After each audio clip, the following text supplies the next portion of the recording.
ಹೊನ್ನಾವರದಲ್ಲಿ Indira canteen ಇನ್ನೂ ಉದ್ಘಾಟನೆಯಾಗಿಲ್ಲ. ಪಕ್ಕದ ಭಟ್ಕಳ ಕುಮಟಾದಲ್ಲಿ ಶುಭಾರಂಭಗೊಂಡರೂ ಹೊನ್ನಾವರದಲ್ಲಿ ಯಾಕೆ ಉದ್ಘಾಟನೆ ಭಾಗ್ಯ ಕಾಣುತ್ತಿಲ್ಲ ಎಂದು ಸಾರ್ವಜನಿಕರು ಪ್ರಶ್ನಿಸುತ್ತಿದ್ದಾರೆ.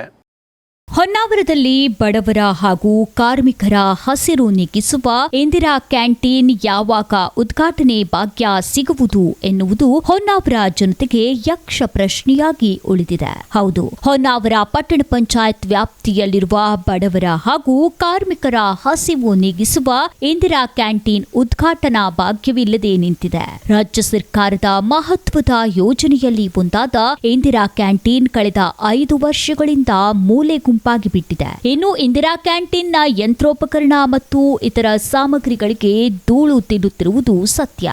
ಪಕ್ಕದ ಭಟ್ಕಳ ಕುಮಟಾದಲ್ಲಿ ಉದ್ಘಾಟನೆಯಾದರೂ ಹೊನ್ನಾವರದಲ್ಲಿ ಯಾಕೆ ಉದ್ಘಾಟಿಸುತ್ತಿಲ್ಲ ಎನ್ನುವುದು ಯಕ್ಷ ಪ್ರಶ್ನೆಯಾಗಿಯೇ ಉಳಿದುಬಿಟ್ಟಿದೆ. ರಾಜ್ಯ ಸರ್ಕಾರ ಹಸಿವು ಮುಕ್ತ ರಾಜ್ಯ ನಿರ್ಮಾಣಕ್ಕಾಗಿ ಈ ಮಹತ್ವಾಕಾಂಕ್ಷಿ ಯೋಜನೆ ಜಾರಿಗೆ ತಂದಿತ್ತು. ಇದರಿಂದ ಬಡವರಿಗೆ, ಕಾರ್ಮಿಕರಿಗೆ ಅನುಕೂಲವಾಗುತ್ತಿತ್ತು. ಅಂದುಕೊಂಡಂತೆ ನಡೆದಿದ್ದರೆ ಇಷ್ಟೊತ್ತಿಗೆ ಜಿಲ್ಲೆಯ ಎಲ್ಲಾ ಕಡೆಯಲ್ಲಿ ಇಂದಿರಾ ಕ್ಯಾಂಟೀನ್ ಆರಂಭಗೊಂಡು ಬಡವರ ಹಸಿವು ನೀಗಿಸಿ ಹೆಸರು ಪಡೆದುಕೊಳ್ಳುತ್ತಿತ್ತು. ಜಾಗದ ಸಮಸ್ಯೆ ಹೇಳುವುದರಲ್ಲಿ ಸತ್ಯಾಂಶವಿಲ್ಲ. ಅಧಿಕಾರಿಗಳ ಇಚ್ಛಾಶಕ್ತಿ ಕೊರತೆ, ಜನಪ್ರತಿನಿಧಿಗಳ ನಿರ್ಲಕ್ಷ್ಯ ಕಂಡುಬರುತ್ತಿದೆ. ಸರ್ಕಾರ ನೇರವಾಗಿ ಆಹಾರ ಧಾನ್ಯ ಪೂರೈಸುವುದಿಲ್ಲ.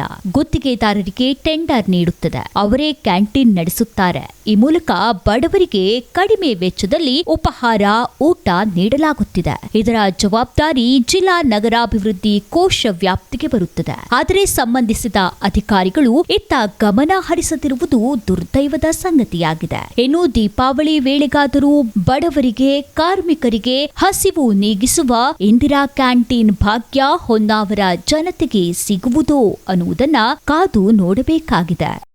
ವಿಸ್ಮಯ ನ್ಯೂಸ್, ವಿವೇಕ್ ಶೇಟ್, ಹೊನ್ನಾವರ.